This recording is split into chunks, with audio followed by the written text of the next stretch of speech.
오늘 본문은 이스라엘 백성들이 걸어온 40년 전체 삶을 돌아보면서 하나님 앞에 고백하며 노래하고 있는 시편입니다. 이스라엘 백성들은 그 40년의 거친 광야를 돌아보면서 하나의 질문을 던지고 있습니다.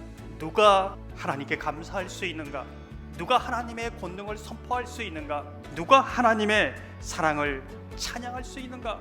사실 이 대답을 하기 위해서는 이 시편이 언제 기록되었는지 알아야 이 질문을 받는 사람을 알 수 있는 것이지요.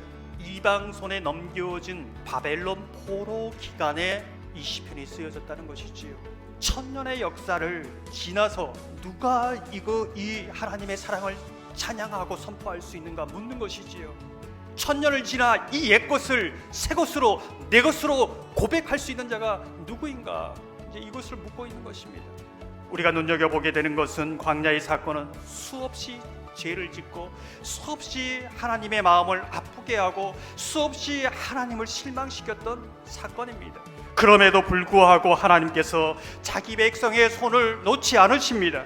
긍휼을 베푸시고 변치 않는 사랑을 베푸시는 것이지요.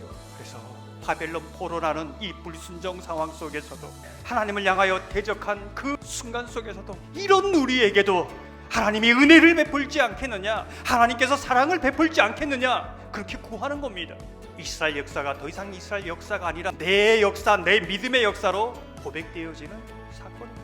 오늘도 역사하시는 나를 돌보아 주십시오 기도하는 것이지요. 옛것이 새것으로 나의 사건으로 고백으로 믿음으로 고백되어진 그 순간 내 삶의 창조적인 변화, 이전에는 없었던 하나님의 강력한 은혜를 경험하게 된다는 것입니다. 하나님은 오늘도 옛것을 새것으로 우리 삶 속에 고백되어지기를 원한다는 것이지요. 비록 하나님을 실망시켜도, 비록 하나님의 마음을 아프게 할지라도 하나님께 두 손 들고 나가는 자에게 긍휼을 베푸시는 그 하나님을 알고 믿고 나가는 것입니다. 그런 사람에게는 수천 년의 역사를 지나서 오늘 하나님으로 찬양할 수 있다는 것입니다.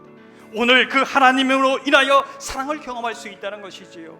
오늘 그 하나님으로 인하여 구원의 노래를 부를 수 있다는 것입니다. 오늘 그 하나님으로 인하여 내 상황이 어떠하든지 그 하나님의 긍휼을 구할 수 있고 경험할 수 있다는 것입니다. 이것이 새 것의 역사요, 하나님 나라의 역사입니다. 내 삶의 창조적인 변화를 경험한다. 그것이 도대체 무엇인가? 주님께서 택하신 백성으로 형통함을 보게 해달라고 기도하고 있습니다. 형통함, 많이 듣던 것이지요. 익숙한 단어입니다. 너무 익숙하기에 오해가 되는 단어이기도 하지요.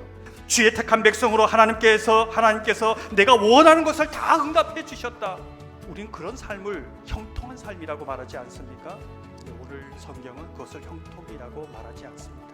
기도의 응답은 받았는데 영혼이 점점 쇠약해집니다. 신앙이 점점 약해지는 것이지요. 그것은 형통이 아니라 형통을 가정한 시험이다, 이렇게 말해주고 있습니다. 그럼 도대체 그리스도인의 형통, 주의 택한 자의 형통이란 이 무엇인가? 이 형통이란 단어의 원형이 그것이 하나님의 선하심입니다. 심이 좋다라는 것입니다. 그리스도의 형통은 하나님께서 자기 백성에게 내가 너와 함께해, 그것을 낙타될 때에 그 상황이 어떤 상황이든 상관없이 심이 좋다, 감사하다. 이게 하나님 나라의 형통, 그리스도인의 형통의 비밀이라는 것이지요. 오늘 비가 오고 내일 소낙비가 와도 오늘 내게 하나님이 함께 하심이 나타나면 나는 좋습니다.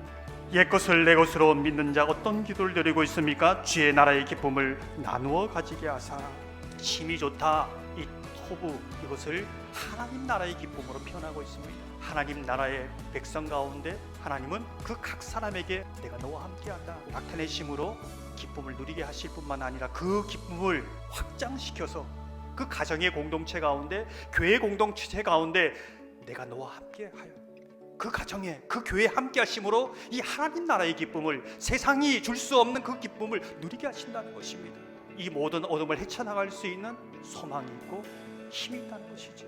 오늘 계속해서 보면 옛것을 새것으로 고백하는 사람, 어떤 고백을 할까?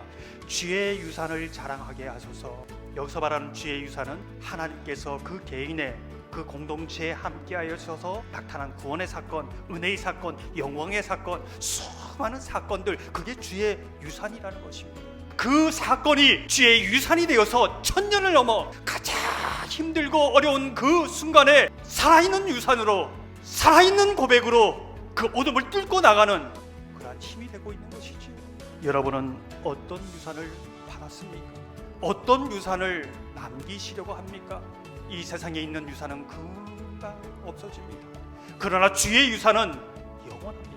여러분 삶 속에 옛것이 새것으로 고백되어지는 그러한 주간 되시길 바랍니다. 여러분의 삶과 가정과 가문 공동체 가운데 오늘 고백처럼 형통함을 누리고 하나님 나라의 기쁨을 함께 누릴 뿐만 아니라 주의 유산을 자랑할 수 있는 그러한 은혜가 저와 여러분 가운데 있기를 주님의 이름으로 축원합니다.